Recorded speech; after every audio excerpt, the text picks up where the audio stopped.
le programme d'Anne Hidalgo en podcast. Dans cet épisode, comment bien vivre à Paris, quels que soient ses revenus. Le premier problème, quand on vit ou qu'on veut vivre à Paris, c'est de pouvoir s'y loger. Pas facile de trouver un logement qui corresponde à son budget. Nous avons fait beaucoup et nous pouvons aller encore plus loin. Quand on parle logement, Paris n'est pas New York ni San Francisco. Principale différence, le logement social. Un Parisien sur 4 vit dans un logement social, c'est-à-dire un logement qui n'est pas soumis à la loi du marché et dont les coûts sont contrôlés. 7 Parisiens sur 10 y sont éligibles. Paris est une grande ville de classes populaires et moyennes. Cette réalité est ancrée dans l'histoire de notre ville.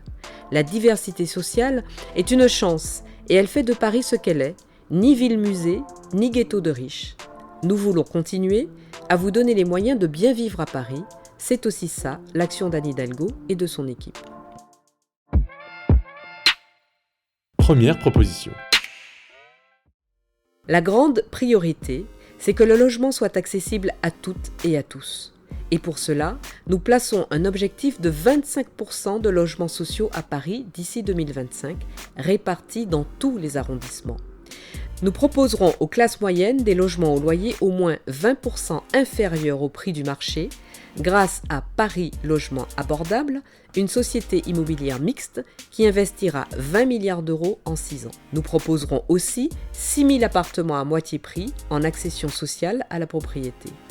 L'encadrement des loyers sera maintenu et nous ouvrirons un service d'accompagnement des locataires pour les aider à faire valoir leurs droits. Deuxième proposition.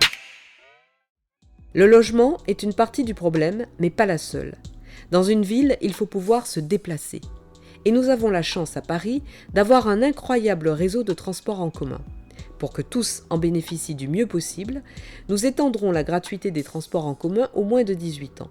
Tous les jeunes Parisiens de moins de 18 ans se déplaceront donc gratuitement dans les bus, les métros et les tramways. Troisième proposition. L'alimentation, la santé et la culture ne doivent pas être réservées à celles et ceux qui ont les moyens de se les assurer. Ce sont toutes les Parisiennes et tous les Parisiens qui doivent pouvoir en profiter. Pour nous, la tarification solidaire de la cantine est une politique sociale décisive. Le tarif le plus bas est de 13 centimes d'euros par repas et cela ne changera pas.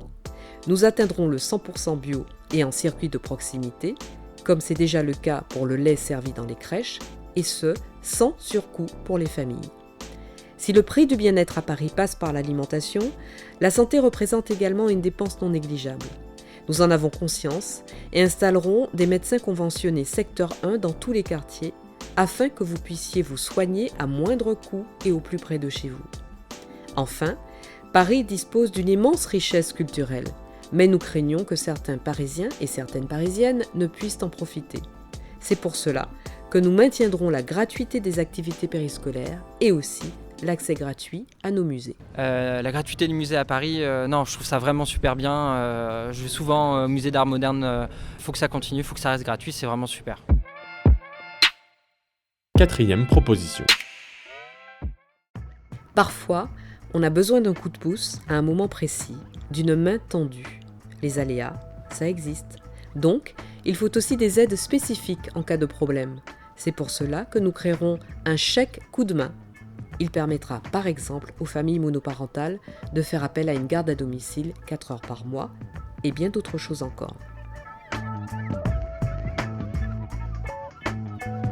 Passez à l'épisode suivant pour découvrir nos propositions sur une autre thématique et rendez-vous sur le site internet annehidalgo2020.com pour découvrir l'intégralité de notre programme.